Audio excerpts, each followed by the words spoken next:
আসসালামু আলাইকুম। TM agro and ফিশারিজের পক্ষ থেকে সবাইকে শুভেচ্ছা এবং অভিনন্দন। তো আজকে আমরা চলে এসেছি একটি পুকুর ভিজিটে। তো এটা আমাদের এলাকাতেই একটি পুকুর, আমাদের এক বড় ভাইয়ের পুকুর। এখানে উনি মিশ্র চাষ পদ্ধতিতে মাছ চাষ করতেছেন।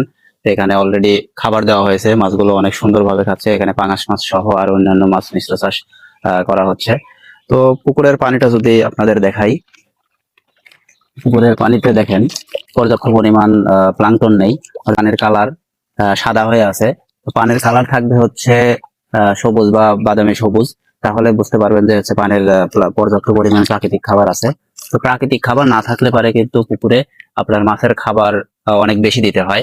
আর প্রাকৃতিক খাবার যদি মাছের পুকুরে উৎপাদন হয় তাহলে কিন্তু আপনার খাবার 30 থেকে 40% খাবার সাশ্রয় হয়। তো আপনারা প্রাকৃতিক খাবার মাছ চাষের জন্য অবশ্যই পুকুরে প্রাকৃতিক খাবার বা প্লাঙ্কটন তৈরির জন্য প্লাঙ্কটন ব্যবহার করবেন। তো এছাড়াও আপনাদের মাছ চাষ সম্পর্কে যদি কোনো পরামর্শ বা যে কোনো সেবার প্রয়োজন হয়, আমাদের ডিসক্রিপশন দেওয়া নাম্বারে যোগাযোগ করবেন। এছাড়াও আমাদের অফিসে এসে সরাসরি আপনারা সেবা গ্রহণ করতে পারেন। ধন্যবাদ সবাইকে।